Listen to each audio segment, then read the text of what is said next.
नमस्कार माऊली, नमस्कार माऊली. आज एक वेगळाच विचार मी करत होतो की मनुष्य हा इतर सगळ्या प्राण्यांच्या पेक्षा किती वेगळा आहे आणि का. म्हणजे इतर सगळे सजीव ज्याच्यामध्ये जनावर आहेत, वनस्पती आहेत, हे सगळे निसर्गाचा एक भाग बनूनच जगतात. पण मनुष्य स्वतःला निसर्गापेक्षा श्रेष्ठ का समजतो याची उकल मला आतापर्यंत झालेली नाही. पण त्याच्या मनातली लालसा ती त्याला स्वस्थ बसू देत नाही ग. आणि त्यामुळे त्याचंही नुकसान होतं आणि निसर्गाचं तर होतच होत. मी आपले आभारी आहे. आपण माझे अपहरण होण्यापासून वाचवले, माझे रक्षण केले व आपल्यासारखा शूर योद्धा पाहण्याचे भाग्य मला लाभले याचा मला अतीव आनंद होतो आहे. संकटात सापडलेल्या प्रत्येक स्त्रीचे रक्षण करणे हाच खरा मनुष्य धर्म आणि आद्य कर्तव्यही तेच. आणि शौर्याबद्दल सांगायचे तर एका नृपा शोभेल इतका पराक्रमी असेन मी. परंतु नृप? आपण नृप आहात? मी मालाधर. नृपाची उपाधी मी देखील स्वतःच लावून मिरविली आहे.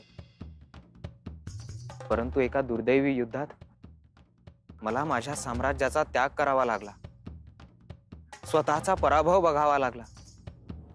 परंतु मनाने अद्याप मी हरलेलो नाही. राखेतून उसळी मारून मी माझा विजय निश्चित प्राप्त करेन. निश्चित. आपला पराक्रमावर आवेश बघून याची प्रचिती येतेच आहे. मला आपले आणखी एका कारणासाठी आभार मानायचे आहेत. आज मार्गशीर्ष मासातील गुरुवार, देवी महालक्ष्मीचे व्रत असते माझे. आज जर माझे अपहरण झाले असते तर त्यात खंड पडला असता. परंतु असे घटित झाले नाही, केवळ आपल्यामुळे. नाही, मी केवळ निमित्त ठरलो आहे. परंतु आश्चर्य मला याचे वाटते आहे की महाराज भद्रश्रवा हे अत्यंत लोकप्रिय व प्रजाहित जपणारे महाराज आहेत. मग त्यांच्या साम्राज्यात हे दरोडेखोर? नाही, हे सर्व त्या बंडखोरीचे परिणाम आहेत. राज्याच्या दक्षिण भागात दबा धरून बसणारे व बंड करणारे हेच. त्यांना हे राज्य हवे आहे. त्यांच्याशीच हे युद्ध सुरू आहे. परंतु तुला अपहृत करण्यामागे काय हेतू असावा? कारण मी महाराज भद्रश्रवा यांची पुत्री श्यामबाला. निश्चितच आपले हे सौंदर्य एखाद्या राजपुत्रीस साजेसे असेच आहे. आपण माझे प्राण वाचवले. माझी मनोमन इच्छा आहे की आपण माझ्या राजमहालात यावे व माझे हे आदरातिथ्य स्वीकारावे. आपले आमंत्रण मी स्वीकारले असते, परंतु आता मला माझे सैन्य उभे करायचे आहे. पुढील मोहिमेची आखणी उभी करायची आहे. माझे सहकारी माझी प्रतीक्षा करत असतील. मला निघायला हवे. थांबा राजकुमार. आज मार्गशीर्ष मासातील गुरुवार आणि आजच्या दिवशी आपली भेट व्हावी हा नक्कीच योगायोग नसावा. हा एक दैवी संकेत आहे. देवी महालक्ष्मीचा आशीर्वाद. आणि मला वाटते की आपण त्याचा असा अनादर करू नये. आपण माझे हे निमंत्रण सस्नेह स्वीकारावे.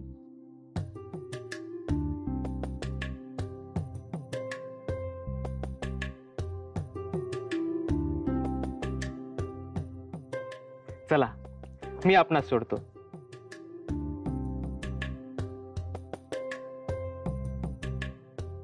चला.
निश्चितच इथल्या साम्राज्याचे व महालाचे सौंदर्य वाखाणण्याजोगे आहे.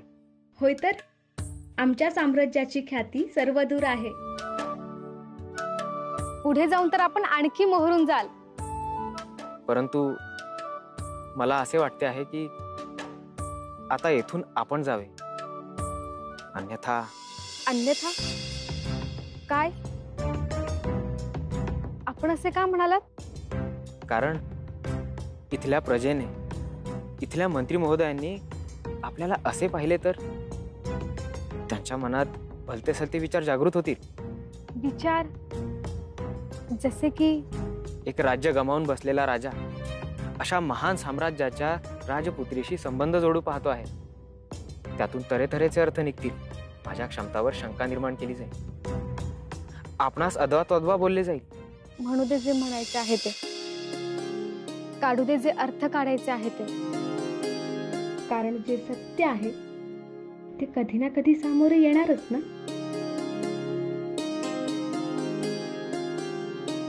मी आपणास मनापासून वरले आहे. मी माझे पुढील आयुष्य आपल्या विना बघू शकत नाही. आपण माझा पत्नी म्हणून स्वीकार कराल?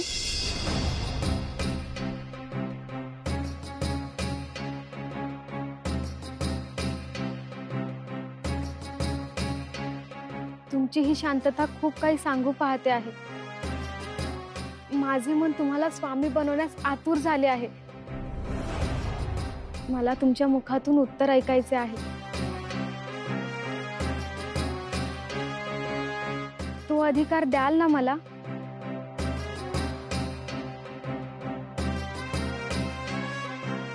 शक्य नाही शांबाला. का? का शक्य नाही? तुम्हास माझ्यावर विश्वास नाही का? मी आपली कुचेष्टा करते आहे असे वाटते आहे का तुम्हाला? नाही शांबाला, नाही. तसे कदापि मनात आणू नये. परंतु विचार कर, जर आपला विवाह झाला तर हे संपूर्ण जग काय म्हणेल आपल्याला? इतकी रूपवान राजकन्या एका पराजित राजास वरली, जो स्वतःच्या साम्राज्याचे रक्षण करू शकला नाही, तो हिचे रक्षण काय करणार?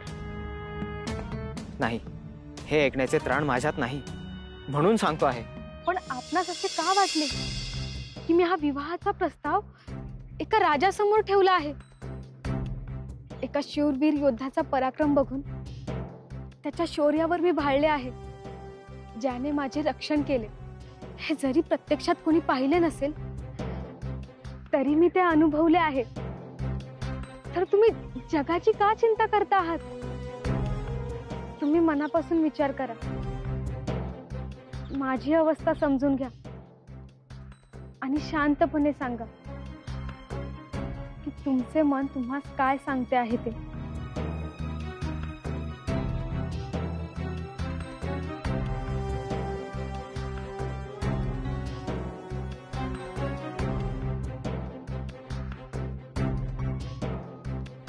संपूर्ण विचारांती मी या निष्कर्षाप्रत आलो आहे. माझे असे खडतर आयुष्य, रानावनात रात्र दिवस काढणारा मनुष्य मी, तुझी देखील असे खडतर आयुष्य व्यतीत करण्याची तयारी असेल तर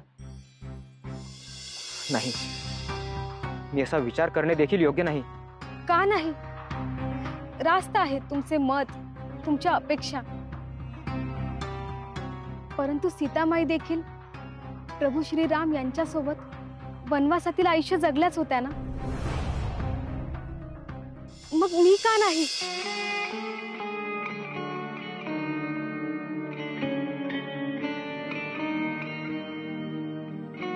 मी तुम्हाला शब्द देते, कितीही बिकट परिस्थिती आली तरीही मी तुमची साथ सोडणार नाही.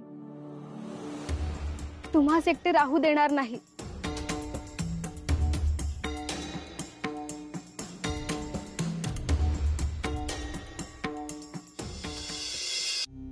श्यामबाला,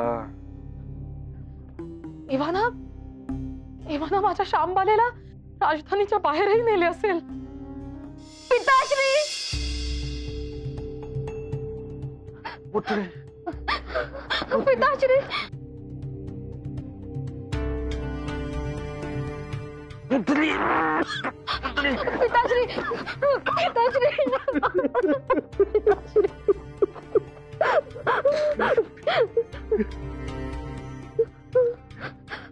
माते माते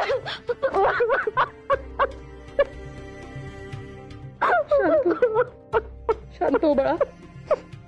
पुत्री, माझे डोळे तुला पाहण्यासाठी खूप आतुर झाले होते. तुला सुखरूप पाहून माझ्या देहात पंचप्राण आले. माझे मन मला सांगत होते, माझी आणि तुझी भेट निश्चितच होईल. पिताश्री पिताश्री पिताश्री, तुमचे हेच प्रेम मला सुखरूप तुमच्या समीप घेऊन आले आहे. कशी आहेस ग बाळा तू? तू खरंच सुखरूप आहेस ना? होय पिताश्री, मी सुखरूप आहे. आणि बरं का पुत्री, आम्हाला अभिमान वाटतो तुझा. तू एकटी त्या सगळ्या दुष्टांशी लढलीस, त्यांच्याशी युद्ध करून स्वतःची सुटका करून घेतलीस. एवढी शूर असशील असं वाटलं नव्हतं. माते, तुझा हा विश्वास मी एक ना एक दिवस नक्की खरा करून दाखवे. म्हणजे मी समजली नाही. राजकुमार,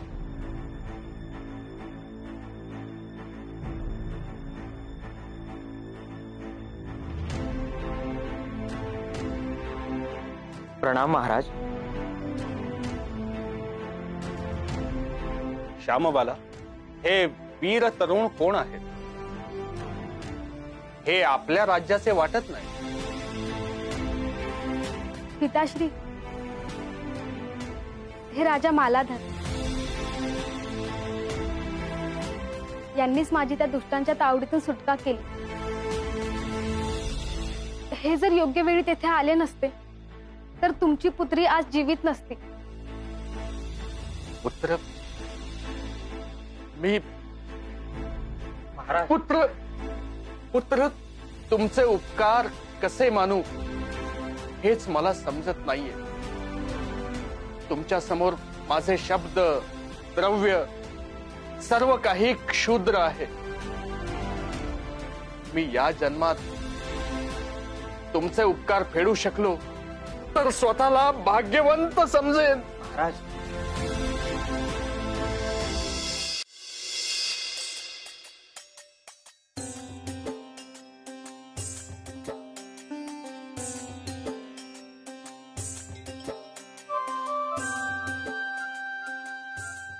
शांबाला, हे काय बघतीये मी?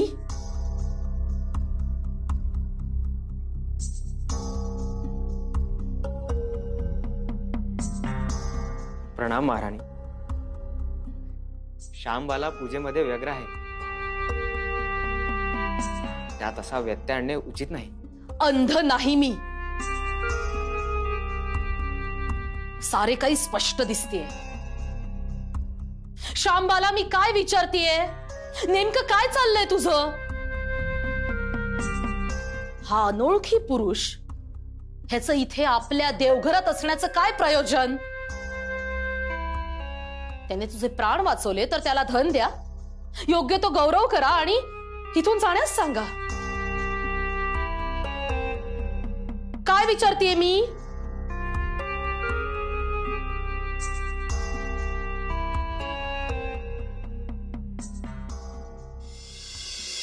माते, मी जरा स्पष्टच बोलते. ज्या व्यक्तीने माझे प्राण वाचवले त्या व्यक्तीचा माझ्या प्राणांवर परिपूर्ण अधिकार आहे आणि तो अधिकार मीच दिला आहे. म्हणून मी त्यांच्याशी विवाहबद्ध होण्याचा निर्णय घेतला आहे. शांबाला, काय अभद्र बोलतेस तू? एक राजकन्या असून असे नीच विचार करताना तुला लज्जा वाटत नाही? आणि तुझा हा निर्णय मला कदापि मान्य नाही. परंतु माते, माझे सुख कशात आहे हे मला माहित नसेल का? आणि हा निर्णय मी विवेक बुद्धीनेच घेतला आहे. निर्णय घेतलास? इतकी बुद्धी आली तुला? आणि आमचे मत देखील विचारात घ्यावेसे वाटले नाही? आणि एका राजकन्येचा विवाह हा राजाशी व्हावा,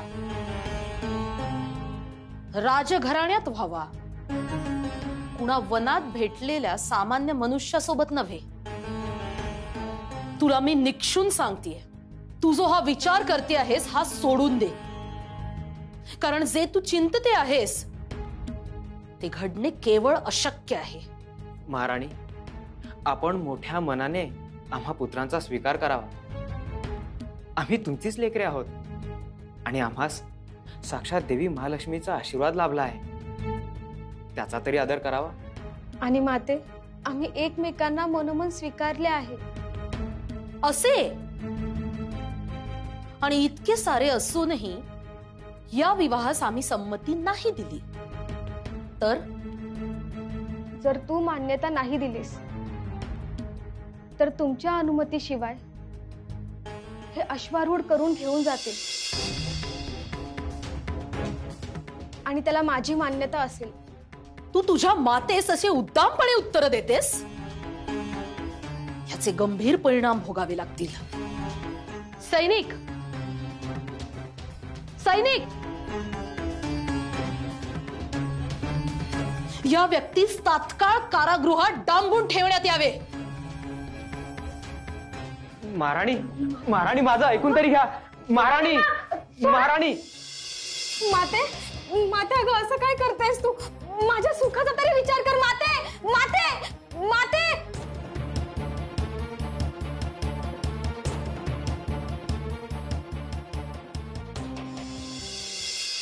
माऊली, असं तुला कधी जाणवलंय का ग की आपण ज्या घरासाठी, ज्या मुलाबाळांसाठी एवढे कष्ट घेतो त्यांना त्याची जाणीव नसते? नाही नाही नाही माऊली, अगं तुझे तुझ्या मुलांवर इतके चांगले संस्कार आहेत की ते असं कृतज्ञ वागणार नाहीतच. परंतु अशी उदाहरणं आपण पाहतो की मुलांना आपल्या आई वडिलांच्या कष्टाची जाणीव नसते. का नसते? कदाचित असंही असेल की माता पित्यांच्या पेक्षा या मुलांचं मन इतर ऐहिक सुखामध्ये किंवा इतरत्र बाह्य सुखामध्ये रमतं, म्हणून मग ते असा मार्ग भटकल्यासारखे वागत राहतात. आता हे सर्व सांगायचा प्रयत्न पुन्हा येऊन थांबतो तो सुखाची मूळ व्याख्या काय या प्रश्नाशी. खरं सुख आपल्या माणसांमध्येच असतं. यापेक्षा खरं तर अधिक लालसा धरू नये.